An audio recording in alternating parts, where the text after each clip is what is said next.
Bien, los saludo de nuevo. Seguimos con nuestros temas de métodos numéricos. En la clase de hoy vamos a ver una introducción a las ecuaciones diferenciales. Introducción más bien repaso, porque sabemos que las ecuaciones diferenciales, pues probablemente ya las vimos con una materia como tal de ecuaciones diferenciales ordinarias en nuestra carrera de ingeniería.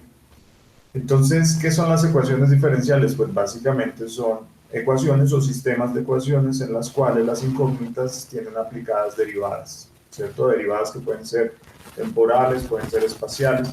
En todo caso, son operadores, los operadores diferenciales, sobre nuestras incógnitas, ¿sí? Así como teníamos nosotros ecuaciones algebraicas cuyos operadores son primordialmente sumas, restas, multiplicaciones, divisiones, inclusive exponentes o funciones trigonométricas, pueden ser en este caso, dichas ecuaciones se llaman diferenciales porque los operadores son derivadas. ¿Listo? Entonces, uno de los ejemplos clásicos de sistemas con derivadas, pues por ejemplo es la segunda ley de Newton, los sistemas mecánicos a traslación, ¿sí? En los cuales pues nosotros tenemos una sumatoria de fuerzas que son iguales a la masa por la aceleración. Y fíjense que la aceleración es realmente la segunda derivada temporal de nuestro vector posición, ¿sí? De nuestra partícula. Entonces, esas derivadas temporales, fíjense, son ecuaciones diferenciales, son términos que me hacen que esa sumatoria de fuerzas igual a masa por aceleración sea una ecuación diferencial en el evento en el cual nosotros no sepamos, por ejemplo, la posición, sino todas las fuerzas que están siendo aplicadas sobre una cierta partícula. Este es un ejemplo clásico, ¿cierto?, de lo que puede ser una ecuación diferencial ordinaria. Pero fíjense también aquí lo importante de las ecuaciones diferenciales. Fíjense que nosotros la veíamos como un tema de matemáticas, pero no es tan así. Es un tema de matemáticas que realmente está totalmente vinculado a la física y como tal a nuestra descripción de nuestro entorno y a nuestro ejercicio de la ingeniería. De hecho, no solo de la ingeniería, sino de múltiples otros problemas como financieros, económicos, sociales, poblacionales, demográficos, etcétera, también tienen esta representación matemática basada en ecuaciones diferenciales. Y eso es lo que quiero mostrarles en la clase de hoy, todo un bagaje de distintos modelos que están representados usando ecuaciones diferenciales para poder describir ese comportamiento que tiene en la vida real. ¿Listo? Entonces es un modelo, una abstracción que a nosotros nos sirve y es muy poderosa, es de las abstracciones más poderosas que se ha inventado la humanidad para poder representar su realidad, para representar lo que le está ocurriendo y poder así entenderlo sacando información de esos modelos. ¿Listo? Entonces comenzamos con ese mismo que les estoy explicando, el de la segunda ley de Newton. Fíjense que la segunda ley de Newton pueden también ser aplicada en términos de no solo mecánica translacional, como la vemos aquí, la sumatoria de fuerzas aplicadas sobre una partícula es igual a su masa por su respuesta de aceleración, sino que también puede ser rotacional. Entonces, en ese caso, pues variarían estos términos. En el caso más sencillo, pues tendríamos que la sumatoria de los torques aplicados en un sistema son iguales a su momento de inercia por su aceleración rotacional. ¿Listo? En todo caso, aquí lo que queremos ver es que si sabemos los torques o las fuerzas, pues nosotros podemos identificar que tenemos términos diferenciales sobre nuestra incógnita, que en este caso será nuestra posición. Y la podemos aplicar en un sistema ya que me representa algo muchísimo más realista que una simple partícula en una trayectoria, porque fíjense que una partícula en una trayectoria es un caso muy simple, ni siquiera un avión visto desde lejos, desde el espacio, pues se comporta como una partícula en trayectoria, sino que de todas formas tiene toda la complejidad de todo su movimiento, todas las fuerzas que vienen siendo distribuidas a lo largo de todo su cuerpo. ¿Cierto? Y entonces, pues es difícil representar todo como una partícula, pero fíjense que en este caso nosotros tenemos un sistema compuesto por una masa y un sistema de suspensión que es un resorte y un amortiguador en paralelo. Este tipo de sistemas de suspensión pues son los que están puestos usualmente en nuestros vehículos o en cualquier tipo de máquina que necesitemos usar para desplazarnos o que se desplace, ¿cierto? Entonces aquí nosotros podemos representar que esto es, por ejemplo, la posición de la masa, por ejemplo, de nuestro chasis de nuestro carro suspendido, ¿cierto? Y esta posición de acá abajo, pues será nuestro suelo que tenga que cruzar, que tenga que desplazarse esa masa suspendida. Fíjense que cuánto yo abra o cierre este resorte y este amortiguador tendrá que ver con cuánta fuerza yo le esté ejerciendo en ese sistema en paralelo de resorte amortiguador. Entonces, toda esa sumatoria de esas fuerzas que pasan por acá y, por ejemplo, la del peso de la masa, yo la sumo entre sí en nuestro carrito y en nuestro chasis, y entonces al final de cuentas nos quedan estos términos. Este término de acá, la ley de Hooke, que representa cuánta fuerza está siendo transmitida a través del resorte.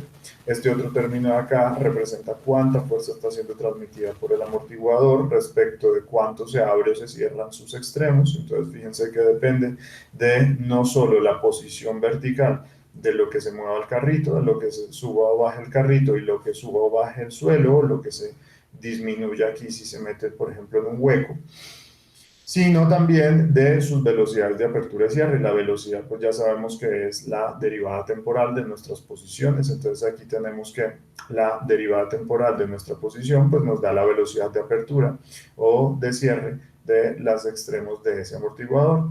También tenemos que la fuerza de gravedad, pues por la fuerza del peso nos ejerce un vector, es un vector también en el sentido de que va orientado hacia la Tierra. En este caso, si consideramos que nuestras posiciones se miden con un sistema de referencia positivo hacia arriba, pues nos va a quedar negativa esa fuerza. Y finalmente todas esas fuerzas ejercidas sobre nuestra masa de chasis suspendida, pues va a ser igual a su masa por su aceleración. Y fíjense que la aceleración, pues la segunda derivada temporal de nuestra posición vertical. Todo este análisis lo hicimos suponiendo que el carrito solamente va a saltar o a comprimirse, ¿cierto? O a bajar, pero no va a moverse porque el que se mueve va a ser el suelo, representado como la posición vertical de este extremo del carrito que sube o baja respecto de esta función que nosotros conocemos y varía en el tiempo. Si es constante, pues querrá decir que estamos en un suelo recto, pero si es variable, por ejemplo, con una fuente sinusoidal, pues querrá decir que estamos estamos desplazando ese carrito en una serie de baches, por ejemplo. Listo, y fijémonos acá que encontramos, que es lo más importante, encontramos esta ecuación diferencial en los cuales nosotros tenemos nuestras incógnitas. Fíjense, nuestra incógnita es la respuesta del carrito a subir y bajar. Nuestra incógnita es esa variable u en el tiempo, ¿sí? Esa posición vertical del carrito en el tiempo, y miren que se encuentra en todos estos términos de acá de nuestra ecuación. Nosotros pues sabemos cómo es que se mueve el piso, porque en este caso estamos viendo que estamos desarrollando ese movimiento en un cierto terreno, entonces podríamos nosotros medir cómo sube y baja ese terreno eh, técnicamente, ¿cierto? Sabemos también que la gravedad, pues, es la gravedad del planeta Tierra o de otro planeta en el cual estemos nosotros haciendo ese carrito, moviendo ese carrito sobre su superficie, ¿cierto? Sabemos la masa de nuestro carrito porque son datos conocidos. Y así como sabemos la masa de nuestro carrito, fijémonos que sabemos también las constantes del resorte y las constantes que definen el amortiguador. Entonces, de esta única ecuación diferencial, fíjense que es una sola ecuación diferencial, yo tengo una sola incógnita. ¿Cuál es esa incógnita? Pues la respuesta del chasis, que tanto va a brincar la persona que está aquí parada o sentada en nuestro chasis, en nuestro carrito, respecto del terreno y las condiciones de diseño de nuestro sistema de suspensión. Entonces tenemos una ecuación diferencial, una sola incógnita, el resto de cosas en verde los tenemos conocidas, y con una ecuación y una incógnita nosotros podemos resolver completamente ese sistema. ¿Listo? Entonces, ¿cómo nosotros resolvíamos nuestras ecuaciones diferenciales en la asignatura de ecuaciones diferenciales? Pues lo hacíamos a través de métodos analíticos, ¿cierto? Entonces sabíamos cómo primero identificar el orden, y el orden pues tiene que ver con el mayor grado de derivación de nuestra incógnita y en este caso pues tenemos una derivada temporal de segundo orden, entonces aquí tenemos una derivada temporal de primer orden, aquí tenemos la incógnita sin derivadas, pero fíjense que entonces en estos términos el mayor orden es el segundo orden de derivación y esta ecuación entonces se nos convierte en una ecuación diferencial de segundo orden. Y usábamos métodos de las ecuaciones homogéneas, no homogéneas, separación de variables, la respuesta general, la respuesta específica, evaluando las constantes de la integración, etcétera. ¿Se acuerdan de todos esos temas? Bueno, pues en ese caso nosotros encontrábamos una función que nos representaba la solución de nuestra ecuación diferencial. Era una función, ¿sí? Era una función de la forma, no sé, u del tiempo es igual a C1 por E, ¿cierto? Coseno del tiempo más C2, etcétera. ¿Listo? Pero en este caso, pues nosotros estamos en nuestras asignaturas computacionales, ¿cierto? Usando nuestra herramienta computacional y la herramienta computacional, pues en dado caso podría también resolver analíticamente ese sistema, esa ecuación diferencial, pero nosotros en métodos numéricos vamos a usarlos para ya no encontrar la función totalmente continua, esta línea en rojo que sería nuestra función solución, sino los puntos, fíjense los puntos que nos representan de igual manera ese comportamiento, ya no en todos los lugares de la solución, sino ahora solamente en algunos puntos, ¿cierto? En algunos datos discretos en X o en el tiempo, en este caso. Entonces tendríamos un conjunto de datos entre el tiempo y la solución, ¿cierto? Pares de datos tiempo-solución que nos representan completamente, pues no completamente, pero nos representan ese comportamiento de nuestra solución. ¿Listo? Entonces, fíjense que tenemos esas dos alternativas, o bien hacerlo por métodos analíticos que nos dan la solución completamente definida, o bien por métodos numéricos que nos dan solo en ciertos tramitos, estos puntos azules, la definición de la solución. Y en todo caso, pues los métodos numéricos no nos llegarán a dar, así metamos muchos puntos en la solución, pues no nos van a dar completamente nuestra descripción analítica, sino que vamos a decir que estamos usando una aproximación numérica de esa solución. ¿Sí? Vamos a aproximarnos cada vez más, entre más puntos metamos y entre mejor sea nuestra metodología numérica, esa solución analítica que sí se puede encontrar completamente y exactamente usando métodos analíticos. ¿Cuáles son las ventajas y desventajas del uno y el otro? Pues que en términos analíticos, nosotros la ventaja máxima es que encontramos la solución completamente, pero las desventajas es que son engorrosos, ¿cierto? Y nos tendríamos que aprender y memorizar, digamos, toda la cantidad de metodologías que nos pueden servir para encontrar distintas soluciones de las distintas ecuaciones diferenciales que podemos encontrar representando a todos nuestros problemas físicos, versus los métodos numéricos, que es solamente entender bien un método, programar bien un método y aplicarlo a cualquier ecuación diferencial, ¿sí?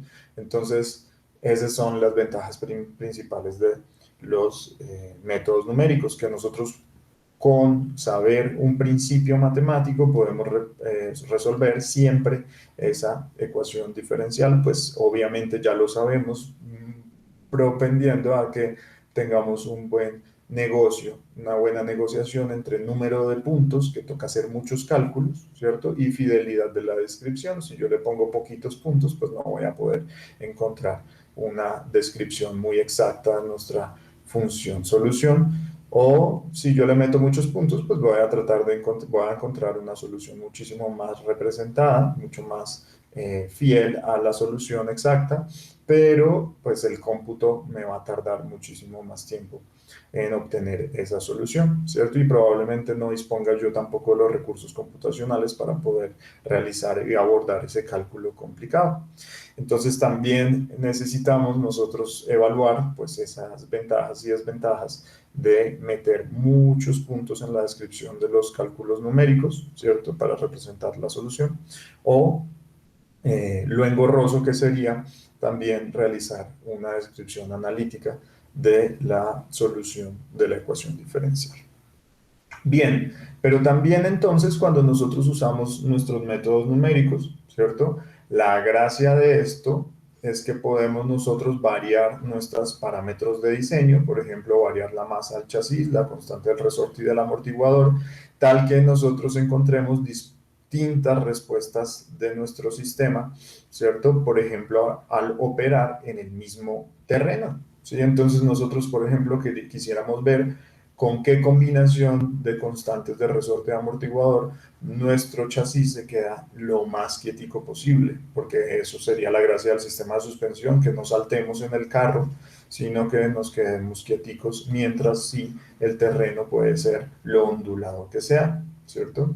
Entonces, la gracia de todo esto, ya se van dando cuenta de las ecuaciones diferenciales y de la metodología numérica de resolución de las ecuaciones diferenciales, es que nosotros podemos variar fácilmente estos parámetros de diseño de nuestro sistema y así obtenemos distintas respuestas que nos van a dar entonces idea y información sobre cómo nosotros podemos diseñar, por ejemplo, o analizar, por ejemplo, un tipo de sistema ingenieril, ¿sí? No solo ingenieril, ya les conté, sino en general, muchísimos tipos de sistemas. Y para eso, pues nosotros podemos variar nuestros parámetros, fíjense que son dados aquí en las ecuaciones, los podemos variar y encontrar distintas soluciones. ¿Listo? Otra forma de encontrar distintas soluciones es variando pues nuestras condiciones de operación, ¿sí? Nuestras condiciones de operación son, por ejemplo, aquí nuestra condición de el piso que estamos nosotros, en el cual estamos transitando, y eso es, por ejemplo, variar nuestra función aquí de esta ecuación conocida. Entonces queríamos nosotros ver, por ejemplo, también cómo salta el carrito en distintas funciones, si es una función constante, si es una función sinusoidal, si es una función exponencial, si es una función, por ejemplo, de un escalón, ¿cierto? En este caso, en este primer ejemplo, nosotros, por ejemplo, podríamos tener la respuesta del sistema simplemente dejándolo caer al piso, ¿sí? Imaginemos que nosotros tenemos el carro en un banco o en una grúa, en un gato, ¿sí? Y nosotros lo dejamos caer al piso y fíjense cómo el sistema de suspensión puede ir recobrando, ¿cierto? Una posición de equilibrio siempre y cuando pues esté amortiguando ese golpe, ese impacto al piso. Podríamos nosotros identificar que esta puede ser esa solución de ese caso particular, pero también nosotros podríamos evaluar cómo es que este sistema sube un escalón, por ejemplo, se sube a un andén, ¿sí? Un escalón comienza en 0, en la posición de la calle, y sube a 1 a la posición del escalón, y fíjense que aquí yo tengo la respuesta de cómo este carrito pasó desde 0, ¿sí? A subir el escalón, y entonces como la persona sentada en el asiento sintió ese cambio abrupto en el subir el escalón, ¿sí? Y entonces la gracia es que nosotros con estas metodologías numéricas pues podemos evaluar fácilmente qué combinaciones, por ejemplo, de resorte y amortiguador me dan la solución, la señal, ¿cierto? De salida de posición vertical de ese asiento de la persona, que sea más suave, que no tenga tantas oscilaciones, ¿sí? O que no se sienta tan duro el golpe, por ejemplo, al subir ese sistema. Entonces, la gracia de todo esto es que podemos hacer el cálculo de muchísimos parámetros distintos de una forma muy sencilla. La otra descripción tan poderosa que nos dan las ecuaciones diferenciales de nuestros sistemas físicos es que fíjense que pueden variar, pueden darnos una solución bien complicada en el tiempo. Mientras que en las ecuaciones algebraicas por mucho nos daban, por ejemplo, aceleraciones o velocidades o cosas así que eran valores únicos, constantes en el tiempo, pues en cambio aquí las ecuaciones diferenciales uno las puede seguir modificando, ¿cierto? A lo largo del tiempo el funcionamiento, y siempre les van a dar a uno la solución variable, ¿sí? Variable, va a ser una solución que va a depender del tiempo. Entonces, eso es la otra condición, la otra, digamos, valor de nuestras herramientas computacionales y de análisis usando ecuaciones diferenciales. Vamos a ver otros ejemplos en los cuales se usan ecuaciones diferenciales para modelar nuestros problemas físicos y asimismo pues cómo encontramos nosotros las respuestas a múltiples condiciones de operación y usando nuestra herramienta computacional, usando métodos numéricos. Entonces, un ejemplo de una ecuación diferencial de primer orden es el de la descarga, por ejemplo, de un tanque, del nivel de un tanque, de líquido en un tanque, debido a que uno, por ejemplo, abre una compuerta en la parte inferior, ¿sí? Y eso es la modelación del nivel de líquido en un tanque. Básicamente es el balance de masa. El balance de masa es una ecuación que me dice que todos los flujos, que todo sume todos los flujos que entran o salen de nuestro tanque, y que todo ese balance de flujos que entran o salen tienen que ser iguales a el cambio en la masa acumulada de líquido en nuestro tanque en el tiempo, ¿sí? Cuánto varía, si estoy acumulando o si estoy perdiendo masa de líquido en nuestro tanque en el tiempo. Fíjense que esa ecuación tiene la misma forma de nuestras ecuaciones de segunda ley de Newton. ¿Sí? ¿Por qué? Porque tenemos una sumatoria al lado izquierdo, sumatoria de algo, flujos, que son, pueden ser, verse también como fuerzas, en el caso de las ecuaciones de Newton, ¿cierto? Y tienen que ver con el cambio de algo en el tiempo. En el caso de las ecuaciones de Newton eran el cambio en el ímpetu o en la cantidad de movimiento lineal, y en este caso pues es simplemente el cambio en la masa de nuestro sistema en el tiempo. Listo. Y nosotros aquí haciendo algunos cambios por ejemplo, diciendo que la masa de agua contenida o líquido contenido en este tanque puede ser visto como el volumen por la densidad, ¿cierto? Es cierto que la densidad es masa sobre volumen, entonces la masa es la densidad por el volumen. Eh, Podemos nosotros calcular que el cambio en la masa en el tiempo, pues es la densidad de nuestro fluido por el área de la base del tanque por la altura que esté teniendo en ese tiempo. Esa es la masa contenida. Y fíjense que como tenemos un tanque cilíndrico, el área transversal de esa base pues no va a variar, siempre va a ser constante, ¿cierto? Entonces área de la base por altura me va a dar mi volumen. Lo que puede variar acá es la altura del líquido, ¿cierto? Eso sí puede variar en el tiempo y es lo que justamente se va a convertir en nuestra incógnita de nuestro sistema. Y entonces sí, nosotros podemos cambiar la derivada temporal de la masa acumulada de líquido en el tanque por unas constantes que van a ser la densidad del líquido y el área de la base del tanque por la derivada cambio temporal de nuestra altura de líquido en nuestro tanque. Fíjense que este término de acá, entonces yo lo compuse como la multiplicación de unas constantes conocidas por lo que sí va a variar, que va a ser la altura. Lo único que va a variar en el tiempo va a ser la altura del líquido en el tanque, y eso va a ser igual a este término del lado derecho del cambio de la masa acumulada en el tanque en el tiempo. Y en nuestros balances de sumatoria de flujos másicos, pues yo puedo decir que tengo un flujo másico de entrada conocido. Por ejemplo, si tengo aquí una carga en el tanque, una válvula, ¿cierto? Simplemente aquí que yo pueda abrir y cerrar y hacer entrar líquido en nuestro tanque, pero que de todas formas ese flujo de masa de líquido nosotros lo podamos medir y entender y saber que es un dato conocido.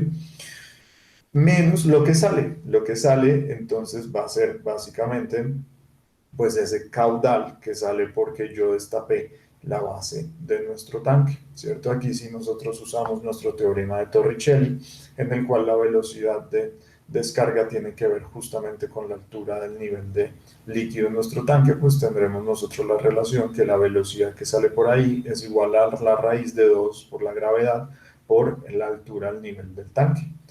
Y velocidad por área, si se acuerdan, es caudal, ¿sí? Entonces esta velocidad por el área de sección transversal aquí de la boquilla por la que sale, pues va a ser caudal, y caudal es justamente flujo volumétrico por densidad. Flujo volumétrico por densidad me da flujo másico. Igual, ¿cierto? Densidad es básicamente flujo másico sobre flujo volumétrico. Lo mismo que masa sobre volumen, solo que ahora por unidad de tiempo. Entonces, si queremos nosotros hallar cuánto es el flujo másico de salida, pues tendremos que calcular este caudal, esta multiplicación de velocidad por área, y multiplicarlo por la densidad. Y justamente todo esto está acá. fíjense, densidad del líquido por el área transversal de salida del líquido, que ese pues siendo rigurosos podría variar, pero siendo prácticos lo dejamos constante, que es simplemente la boquilla de salida, ¿cierto? Aquí tenemos otras constantes que nosotros conocemos, 2, pues es un número que efectivamente nosotros conocemos rapidito, y la gravedad pues es un valor que depende de nuestro planeta, ¿cierto? Eh, Fíjense que acá, en cambio, el nivel del tanque, el nivel de líquido en el tanque, pues es la incógnita. Yo no sé cómo va a ir subiendo o bajando nuestro nivel del tanque en el tiempo si yo entonces cargo o descargo nuestro tanque. Fíjense que tenemos acá, llegamos a la descripción de una ecuación diferencial, el cambio en el nivel del tanque en el tiempo, ¿cierto? Aquí tenemos una derivada de primer orden y aquí en cambio tenemos una derivada, tenemos la incógnita sin derivar, pero la tenemos operada con una raíz, fíjense. Entonces nosotros acá, pues lo que tenemos es una ecuación diferencial de primer orden con esta incógnita metida en este término de no linealidad de raíz. ¿Sí? Un ejemplo de una ecuación diferencial de primer orden que me describe entonces nuestro sistema hidráulico. Aquí tenemos, por ejemplo, lo que puede ser una solución de ese sistema que en el principio en los 20 segundos descarga muy rápidamente, de un nivel de 0.12 metros pasa a un nivel de 0.04 metros, ¿sí? Y ya después se demora un poco más, ¿cierto?, en perder esa carga si nosotros habíamos abierto la boquilla y no habíamos considerado ningún flujo másico de entrada, solamente la descarga del tanque. Entonces aquí tenemos este tiempo en el cual ya llega a descargarse completamente nuestro tanque.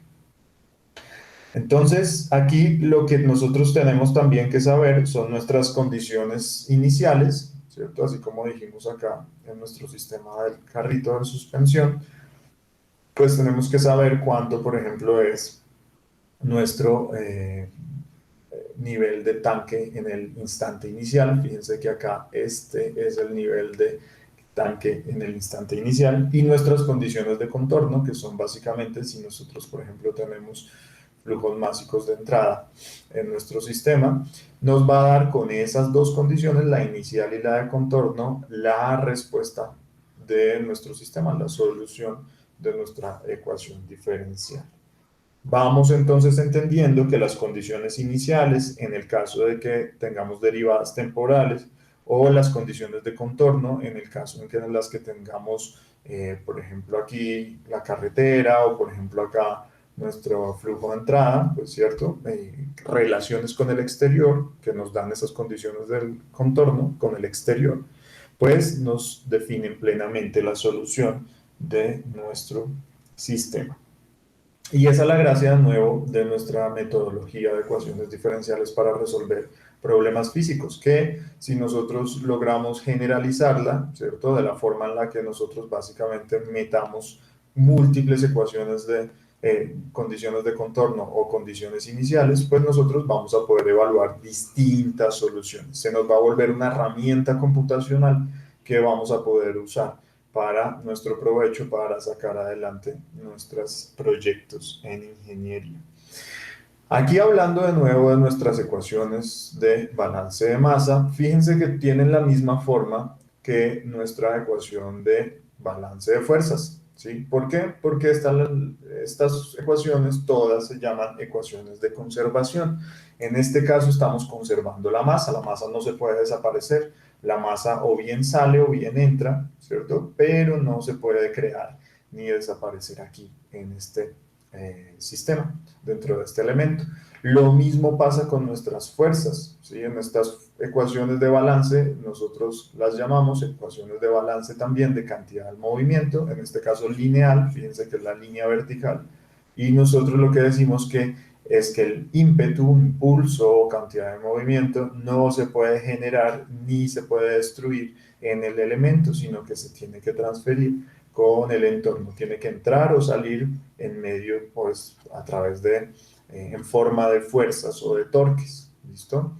Lo mismo estamos diciendo acá con la masa, tiene que transferirse a través de flujos Y podríamos decir exactamente lo mismo con la energía. ¿Sí? La energía no se puede crear ni destruir dentro de un elemento, sino que solamente se transfiere, ¿cierto? Se transforma, se transfiere en distintas maneras con su entorno, ¿cierto?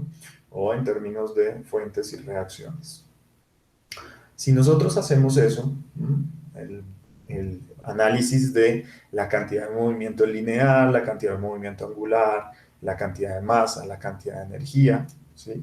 Nosotros tenemos entonces todas unas sistemas de ecuaciones diferenciales. Ya los hemos visto, vimos dos ecuaciones diferenciales de conservación en los dos ejemplos anteriores, y entonces nosotros podemos aplicar esas múltiples ecuaciones de conservación en la descripción de nuestros problemas físicos. Entonces, esa es básicamente la ingeniería avanzada.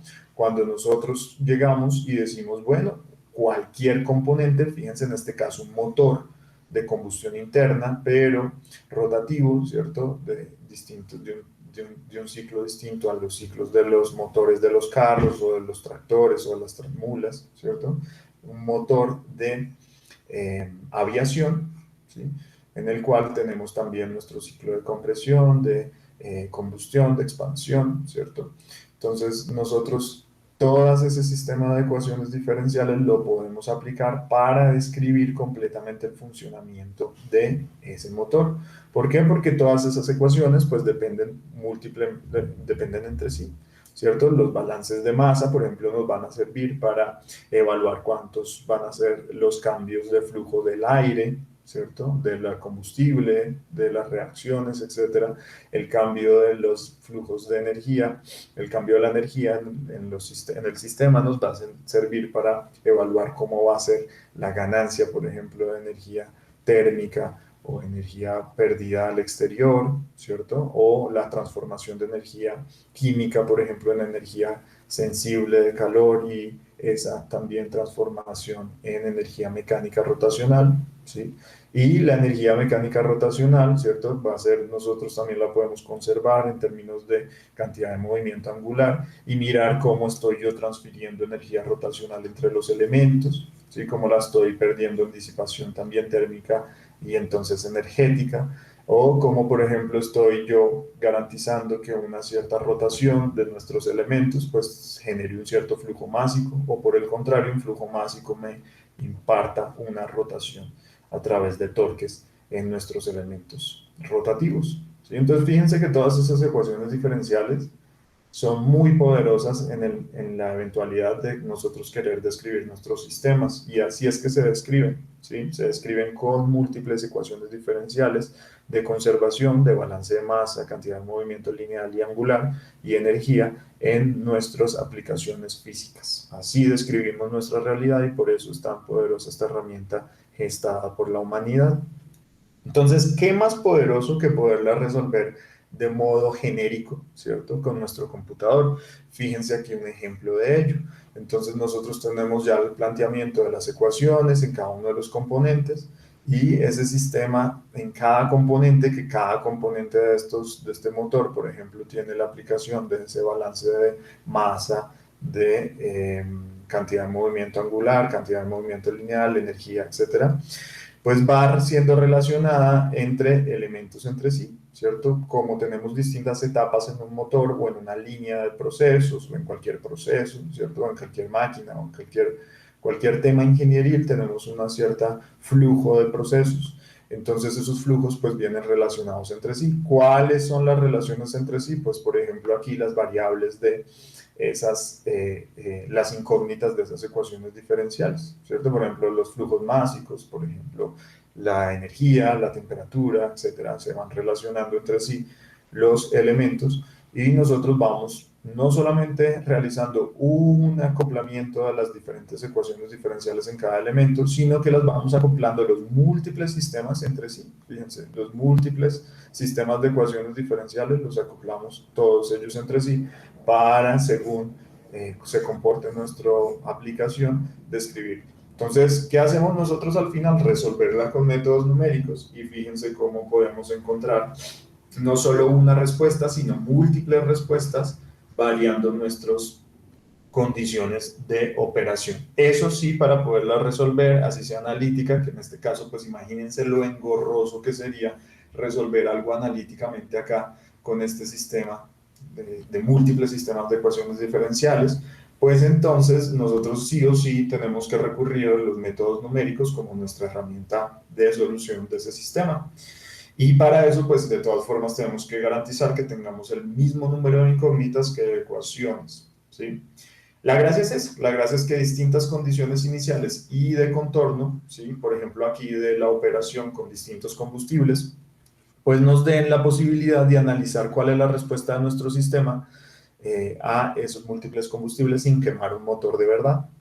Fíjense lo poderoso que es esta herramienta computacional, porque no yo puedo aquí decir, ah, vean, este se me sube tanto la presión que se me va a romper el sistema, ¿sí? Sin yo ni siquiera haberlo construido, sin yo ni siquiera haber tenido una, eh, una representación, digamos, a escala ni siquiera de este sistema, solamente en términos de ecuaciones diferenciales resueltas con nuestro computador. Fíjense que aquí aparte tenemos en cada una de estas etapas o cada uno de estos elementos, pues la solución.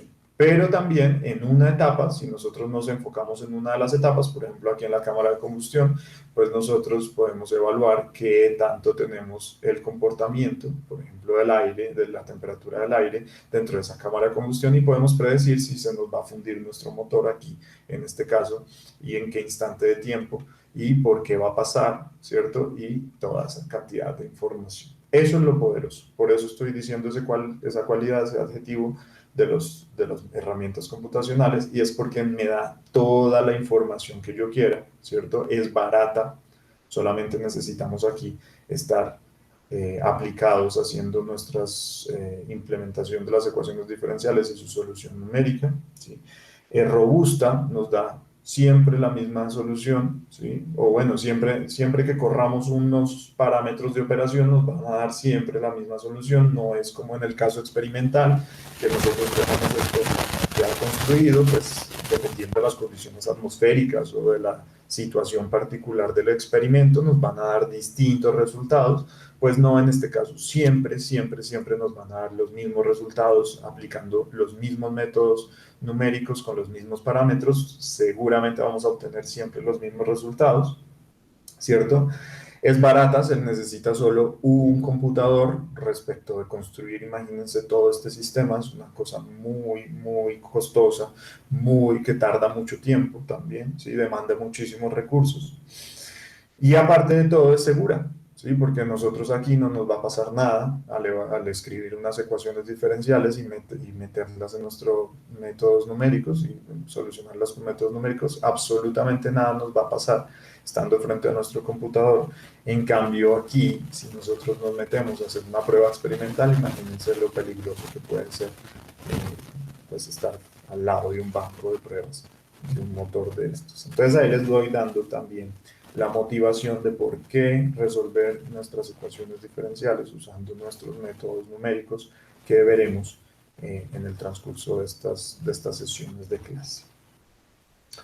Listo. Otro ejemplo de aplicaciones de sistemas de ecuaciones acoplados, diferenciales acoplados, pues es por ejemplo esta mecánica. Esta aplicación mecánica, la deflexión de las vigas debido a cargas en ellas. ¿Sí? Debido a que tenemos cargas transversales solicitando a nuestro elemento sólido, ¿sí? A nuestra viga. Entonces esto es muy importante, por ejemplo, en diseño estructural. Fíjense que acá nosotros típicamente queremos evaluar la máxima deflexión o bueno, la deformación aquí en el centro de la viga, ¿sí? En este caso, si estamos apoyándola con estas condiciones de empotramiento, perdón, de apoyos. Entonces, quisiéramos nosotros, si tenemos la geometría y las condiciones mecánicas de la viga, por ejemplo, las propiedades mecánicas, pues saber cómo es nuestra incógnita de deflexión. Fíjense que la deflexión pues, es una función que depende de la posición, ¿sí? Va a ser una curva. En los extremos, pues no va a poder yo tener deflexión, ya que están totalmente apoyados por esos apoyos, pero en cambio aquí podemos ver que nuestra deflexión será máxima en el centro. Entonces aquí ya vamos viendo que nuestra deflexión es nuestra incógnita de nuestro sistema. ¿Cuáles son las condiciones conocidas de nuestra, de nuestra viga? Pues básicamente la carga. Fíjense que acá nosotros podemos saber cómo le va pasando la carga al puente por encima, no solamente cómo se va distribuyendo, si está en uno de los extremos del puente o en el otro, sino cómo va variando también en el tiempo, ¿sí? Entonces nosotros acá podemos entender que ese dato de carga distribuida en nuestra viga es eh, es una función, digamos, conocida, es una condición de contorno con el exterior, con el contorno de nuestro elemento de análisis, aquí en nuestra viga, que varía y que nosotros conocemos. Entonces, fíjense que aquí nuestra teoría de Euler-Bernoulli nos dice que respecto de la carga nosotros tenemos que realizar unas ciertas integrales o viceversa, derivar, ¿cierto?, nuestra deflexión para poder relacionar nuestra carga con cuánto va a ser esa respuesta de deflexión. Y para todo ello es necesario, pues entonces, evaluar ecuaciones intermedias diferenciales también, que nos dicen otras respuestas, otras variables, digamos, incógnitas de nuestra viga. La primera de ellas es nuestro momento flector, a la cual viene sometida nuestra viga. ¿Listo? Perdón, nuestra segunda, porque aquí sería nuestra primera, perdón, es la carga cortante, la fuerza cortante que se va transmitiendo a lo largo de toda nuestra viga. Esa es esta incógnita de acá, RY. Nuestra segunda, como les decía, es nuestro momento flector. Fíjense cómo van siendo relacionadas con nuestros datos conocidos de carga entre sí. Y aquí pasa algo muy interesante y es que nuestra fuerza cortante se vuelve una incógnita también, es una incógnita, pero se relaciona directamente con la segunda derivada de nuestro ángulo de giro. Nuestro ángulo de giro de cómo se deflecta nuestra viga a lo largo de su posición. Y aquí de nuevo pasa esa otra cosa interesante y es que nuestro momento flector está relacionado directamente, ¿cierto? Siendo la segunda derivada de de nuestra deflexión a lo largo de la posición de la viga. Nuestras variables mecánicas de momento de módulo de elasticidad, perdón, y momento de inercia de sección transversal de la viga son datos conocidos. Pero lo que les quiero mostrar acá es que nos queda todo este sistema de ecuaciones. Estas cuatro ecuaciones, ¿cierto?, con algunas cosas conocidas como las propiedades geométricas y físicas del material y nuestra carga y todo lo demás desconocido. ¿Sí? Todo lo demás desconocido. ¿Cuáles son esas cosas desconocidas? Son nuestra fuerza cortante, nuestro momento flector, nuestro ángulo de giro y nuestra deflexión. Todo eso, respuestas de nuestra viga a esa carga. Entonces, fijémonos que todas esas están relacionadas entre sí. Yo no puedo resolver una por separado. ¿Por qué? Porque cada vez que yo encuentre una incógnita, va a estar relacionada con otra ecuación, ¿sí? Fíjense que acá van a estar relacionadas todas esas ecuaciones entre sí y por eso es un sistema acoplado. Entonces, de esos sistemas de ecuaciones diferenciales acoplados que nosotros estamos hablando acá, que son muy importantes, vean que nos representan todas nuestras problemáticas, nos dan la posibilidad de solucionarlas, pues yo tengo que llegar a encontrar a la forma de plantearles métodos numéricos, los que vamos a ver. Entonces aquí, por ejemplo, yo puedo hacer el truco de escribir todo esto en términos matriciales, en términos de operaciones, de todo lo del lado izquierdo igual a operaciones de todo lo del lado derecho, ¿sí?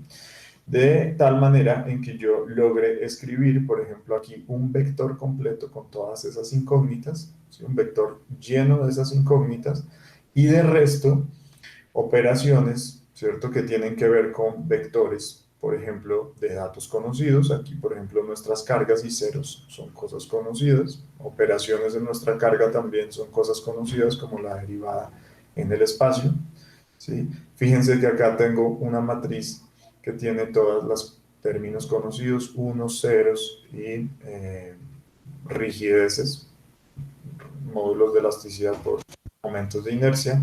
Esta matriz B es una matriz llena de cosas conocidas, unos y ceros, tal que si yo uso adecuadamente esas construcciones que acabo de yo llenar, puedo darme cuenta que puedo escribir todo esto en términos de una ecuación de matrices y vectores, ¿sí?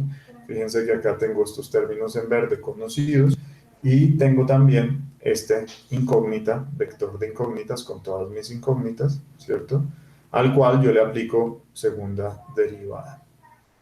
¿Listo? Entonces pude reescribir todo este sistema de ecuaciones diferenciales acopladas como una única ecuación, fíjense solo que es una ecuación vectorial matricial, en la cual yo podría aplicarle los métodos numéricos, ¿sí?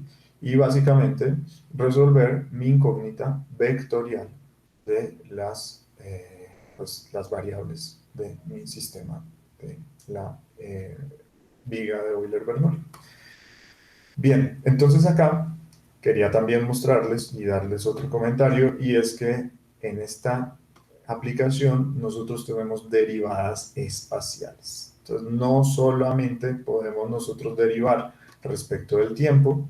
Piensen que aquí todas las demás ecuaciones que habíamos visto son derivadas temporales y las soluciones pues entonces son funciones en el tiempo, cómo cambian el tiempo nuestras incógnitas. Y ahora aquí tenemos funciones que son espaciales, cómo cambian el espacio, cómo cambia la longitud de la viga, nuestra incógnita, ¿sí? Es una ecuación espacial.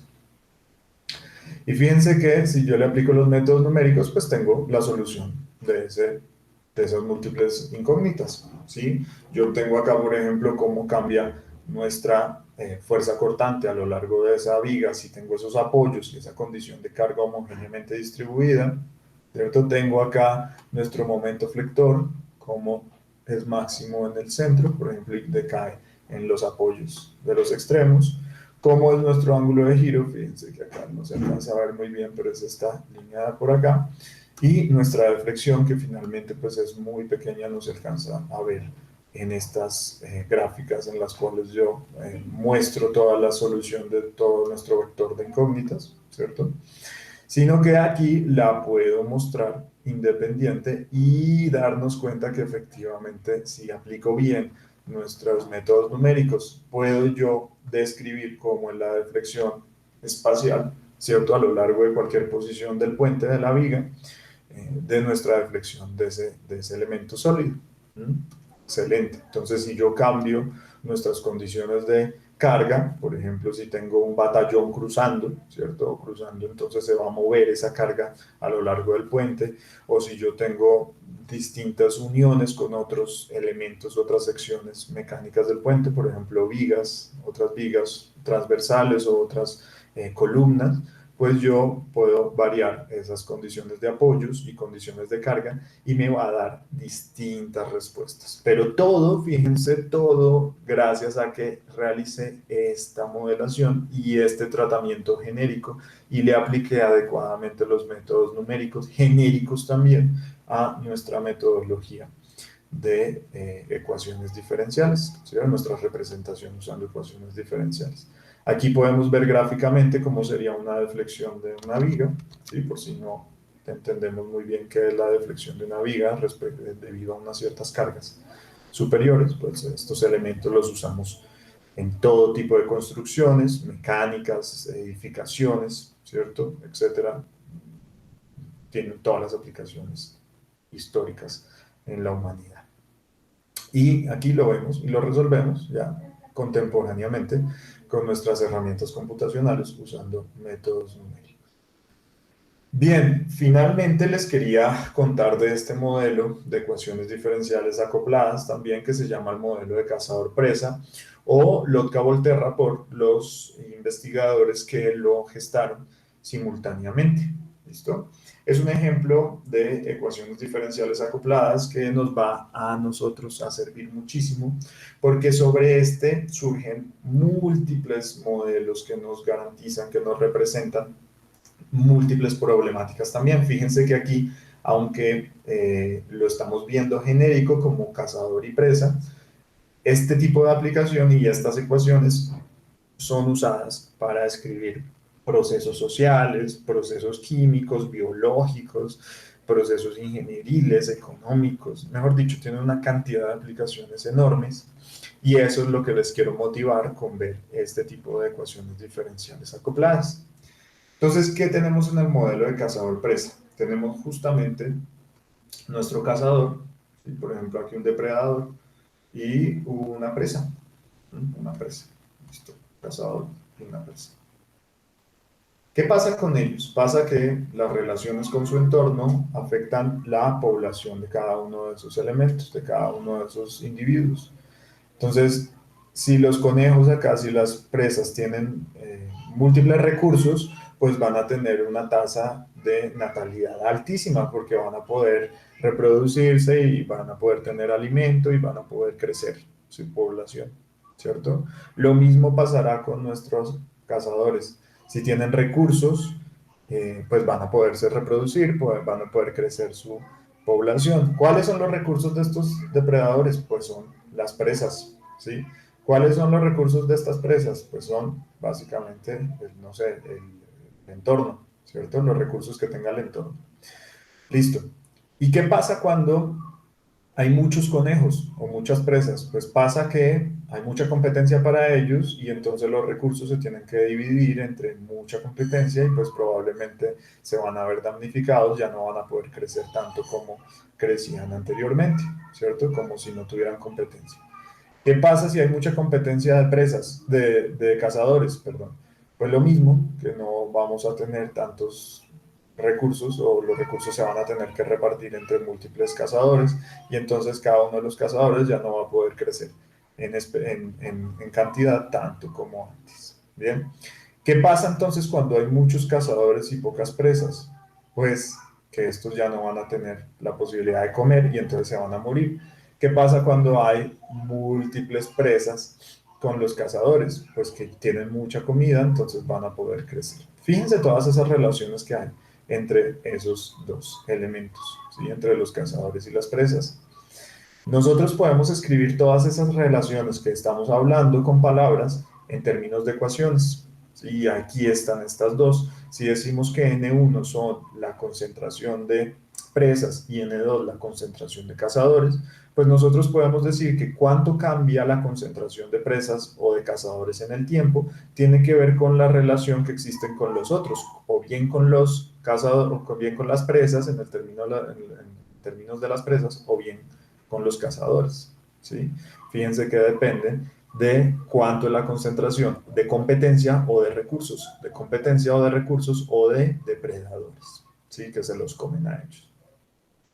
Y entendemos nosotros que entonces la variación puede ser positiva o negativa. Puede ser que en un caso tengamos variaciones positivas en el tiempo de la concentración de presas y entonces vamos a crecer en el tiempo de esa concentración, o podemos tener variaciones negativas, que quiere decir que vamos a perder población de esos elementos. ¿Listo? Entonces acá tenemos, por ejemplo, en cada una de estas ecuaciones, que las variaciones, ¿cierto?, de nuestra población de presas o de depredadores, ¿sí?, de cazadores, tienen que ver con las relaciones del lado derecho de la ecuación, ¿sí?, con los elementos, bien sea de la misma población o bien sea de la población distinta, ¿cierto?, de la población alternativa.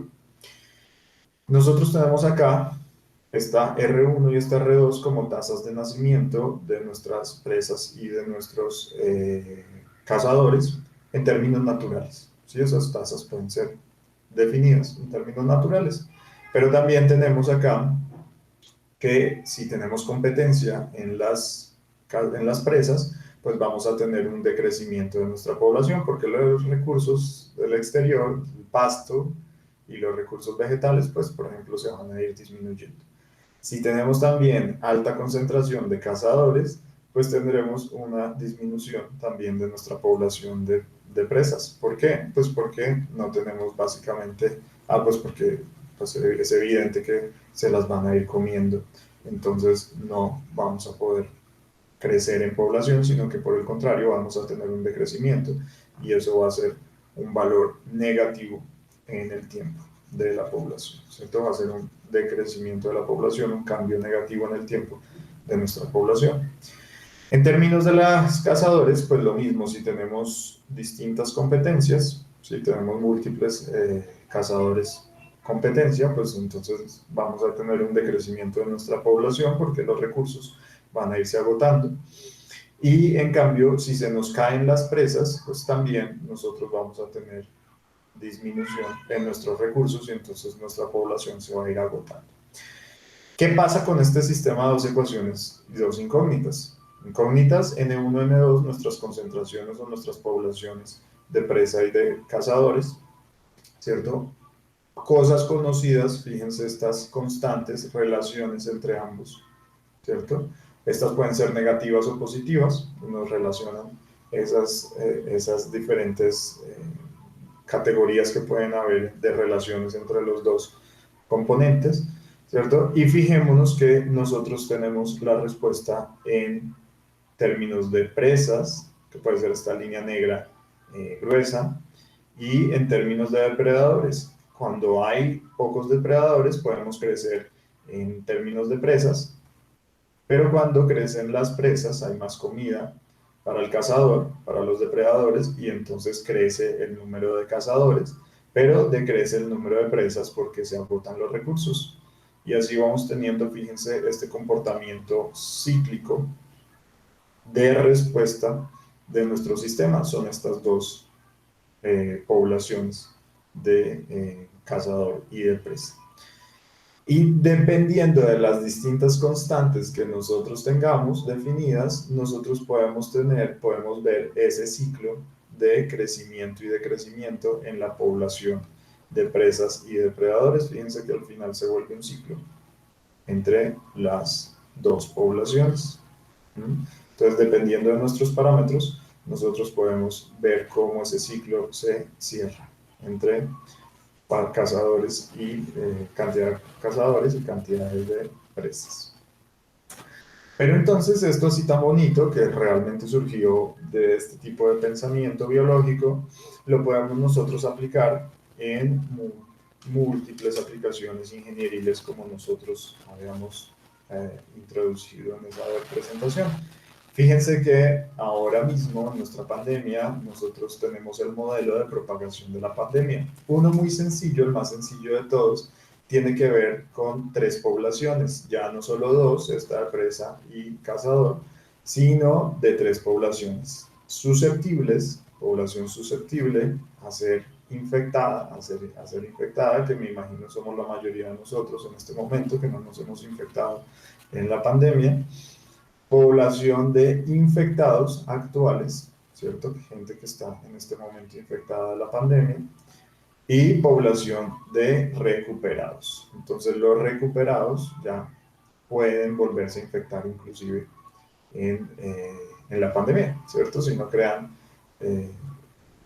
anticuerpos y bueno, inmunidad, entonces se pueden volver a infectar.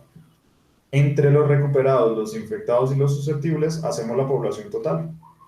Bueno, alguien diría, no, profe, porque la población total tiene que ver también con la gente que llega al ente territorial, ¿cierto? Por ejemplo, a las ciudades, la gente que sale, la gente que se muere y la gente que nace, ¿cierto? Entonces, sí, efectivamente, fíjense que acá estamos nosotros tratando de representar esa complejidad de nuestra realidad, usando ecuaciones diferenciales y usando el mismo tipo de pensamiento que nosotros usábamos para resolver estos modelos biológicos. Son exactamente lo mismo, es un modelo biológico, pero acá de población de susceptibles, infectados, recuperados. Todo esto nosotros ya lo hemos visto muchísimo a saciedad en las noticias, ¿cierto? Nos dicen, bueno, es que los médicos epidemiólogos y los matemáticos hacen modelos para predecir el comportamiento de la pandemia. Efectivamente, esa es la gracia de todo esto, que nosotros podemos usar estas herramientas como análisis y diseño, ¿cierto? Podemos no solamente realizar el análisis histórico de lo que ha pasado en nuestro ente territorial respecto de la situación de la pandemia, sino que podemos predecir en un futuro qué es lo que puede estar pasando, ¿cierto? Y todo esto, pues, únicamente a partir de modelos matemáticos y de ecuaciones diferenciales. Ya vamos entendiendo de dónde salen esos modelos matemáticos que tienen que ver con ecuaciones diferenciales. Fíjense que acá nosotros tenemos entonces que cuánto cambian los susceptibles en el tiempo tiene que ver con la población total que se puede infectar, fíjense la población total que se puede infectar, menos la cantidad de infectados que ahora mismo ya hay, ¿cierto? Esos nos quitan población de susceptibles. Si ya se infectó, pues ya no puede ser susceptible, sino que tiene que ser ya infectado, ¿cierto? Más la cantidad de recuperados que vuelven a ser probablemente susceptibles de ser infectados, ¿cierto? Menos una cantidad de susceptibles que de pronto nosotros no tengamos en consideración, ¿cierto? Que de pronto nosotros tengamos alguna inmunidad o algo así en esos susceptibles. Listo, y exactamente lo mismo podemos ver nosotros de los demás términos, de las demás poblaciones. La de infectados, pues cuánto cambia la población de infectados en el tiempo, tendrá que ver con cuántos vienen, ¿cierto? Miren que es el mismo término, cuántos vienen de susceptibles a ser infectados. Y aquí tenemos nosotros cuántos se infectaron, cuántos susceptibles se infectaron, ¿cierto? Respecto de toda la población. Y tiene que ver también con cuántos salen de ser infectados, ya se recuperan, y cuántos, bueno, no se infectan tampoco. Entonces, aquí vamos nosotros construyendo todo nuestro sistema acoplado de ecuaciones diferenciales. Fíjense, los recuperados tienen que ver con cuántos infectados se recuperan, ¿cierto? Salen de ser infectados, ¿cierto? Menos cuántos, bueno, no se recuperan o tardan en recuperarse. Bien, y así con este sistema sencillo de ecuaciones diferenciales acopladas, si nosotros lo resolvemos, obviamente usando unas ciertas dimensiones de nuestro sistema, que serían nuestras condiciones iniciales, cuánta población total tenemos en el instante inicial, cuántos de esos comienzan a ser infectados, y etcétera, y nuestras constantes, fíjense que tenemos que tener unas ciertas constantes conocidas de propagación, este mu, este beta, este chi, este nu, ¿cierto? Todas estas constantes serán, este gamma también, serán todas en términos de la pandemia, ¿cierto? Y esas entonces las podremos medir usando los datos estadísticos de otros lugares en donde ya se presentó la pandemia, por ejemplo, en los términos de la pandemia de COVID, pues se usaron las de Wuhan, todas esas constantes sacadas de las estadísticas de la propagación de la epidemia, y con todo esto resolviendo esas condiciones iniciales y resolviendo esas condiciones, esos parámetros propios de la propagación de la pandemia, pues nosotros podríamos entender si tenemos el sistema en una condición actual, ¿sí? Por ejemplo, si estamos en el 10º mes de la pandemia, pues cómo va a seguir propagándose la pandemia, por ejemplo, en el mes 20 o en el mes 30. ¿Sí? Ahí vemos nosotros nuestras curvas, soluciones a estas ecuaciones diferenciales acopladas entre sí. ¿Listo? Esa es nuestra gracia. Entonces, ¿cuál es la crítica siempre? ¿Qué confiabilidad hay en este tipo de sistemas, ¿cierto? De sistemas de predicción, de modelos. Pues efectivamente nosotros aquí estamos usando un modelo de Lotka-Volterra, un modelo muy sencillo, ¿cierto? De ecuaciones diferenciales muy sencillas, de relaciones entre poblaciones, entre sí, pues que es bastante simple, ¿cierto? De pronto nos puede servir para efectivamente generar predicciones, pero de pronto las predicciones no van a ser tan acertadas, ¿cierto? Probablemente nuestra predicción, por ejemplo, de infectados, aquí con estas mismas constantes, sea una cosa como así. ¿Mm? Y nosotros vamos a decir, pero profe, ¿por qué la línea roja no nos dio efectivamente la línea amarilla? ¿Sí? Que fue la medida, por ejemplo, por el sistema de estadística. Pues efectivamente aquí depende primero que todo del modelo, ¿cierto? De lo simple que sea. Entonces este modelo no tiene en cuenta lo que les acabo de decir, por ejemplo las muertes y los nacimientos de la población, tampoco los flujos. No tiene que ver tampoco con qué tanta capacidad hospitalaria hay, ni con qué tantas muertes, por ejemplo aquí, de infectados que no se pudieron recuperar hay, ¿cierto? Ese tipo de cosas también vienen metiéndole más y más y más complejidad a nuestro modelo. Lo podríamos elaborar, así como nosotros lo elaboramos a partir de los conceptos aquí que hubo entre las relaciones de presas y cazadores, asimismo nosotros podemos ir metiéndole términos acá y elaborando un modelo cada vez más y más complejo, ¿cierto? Tiene que ver también con las políticas públicas, si hay confinamiento, si no hay confinamiento, etcétera. Entonces, es esa confiabilidad, pues, primero que todo tiene que ver con la complejidad del modelo que nosotros estemos elaborando. Entre más complejo, más términos de ecuaciones diferenciales, más ecuaciones diferenciales probablemente haya y más fidelidad entonces en la resolución. Pero como ustedes saben que son ecuaciones resueltas por métodos numéricos, pues también tiene que ver con esos parámetros numéricos, cantidad de puntos que nosotros tengamos de análisis, cantidad de información que nosotros calculemos y que entonces podamos nosotros graficar e interpretar. Todo eso tiene que ver también con nuestra confiabilidad, ¿cierto?, de la exactitud del modelo numérico. Y finalmente, viendo esta misma ejemplo de sistemas de ecuaciones acopladas que tienen que ver con Lotka-Volterra, podemos entender, por ejemplo, otro de los procesos que más ampliamente se necesitan en la humanidad, que son las reacciones químicas, en este caso, por ejemplo, de la combustión. Si nosotros tenemos distintas especies, por ejemplo, queremos ver la combustión del metano, CH4, ¿cierto? Nosotros podemos representar el cambio en el tiempo de las concentraciones de metano, ¿sí?, usando nuestras ecuaciones de Lotka-Volterra, un sistema muy similar. Entonces nosotros sabemos que el metano reacciona con el oxígeno, ¿cierto?, dando monóxido de carbono y agua. Perfecto, monóxido de carbono y agua. Pero que también esta reacción de monóxido de carbono, ¿sí?, reacciona con el oxígeno y nos da dióxido de carbono. Entonces, nosotros tenemos una serie de ecuaciones que son balances de masa. Fíjense, estos son balances de masa también. Y aquí, bueno, tenemos CO2. Tenemos balances de masas que nos van a ir realizando las reacciones entre las distintas especies químicas que nosotros tenemos acá.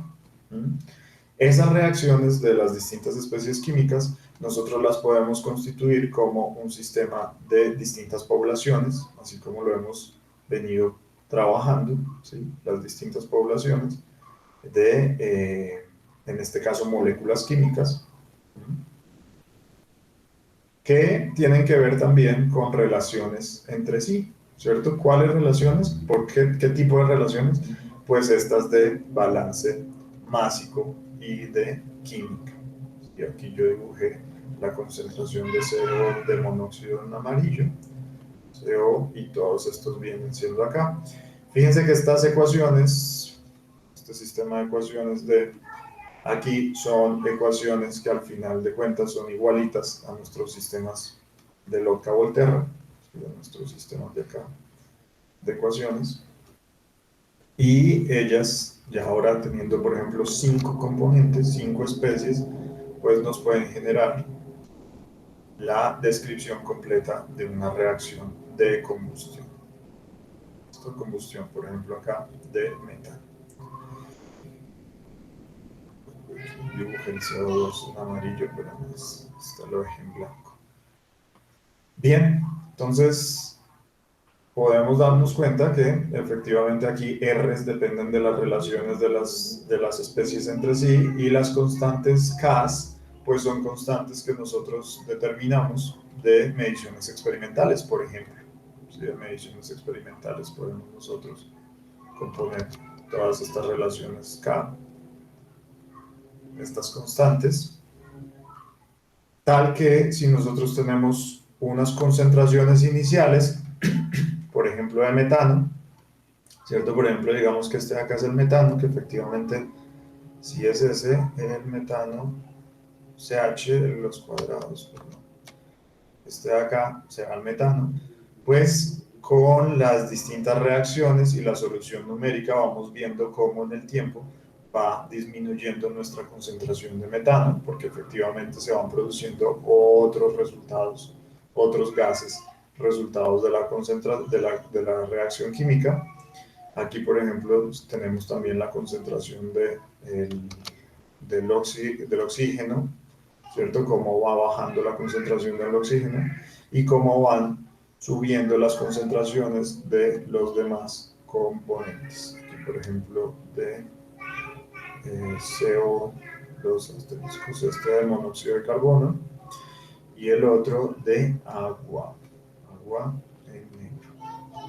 Agua en negro, que será esta de acá. Perfecto.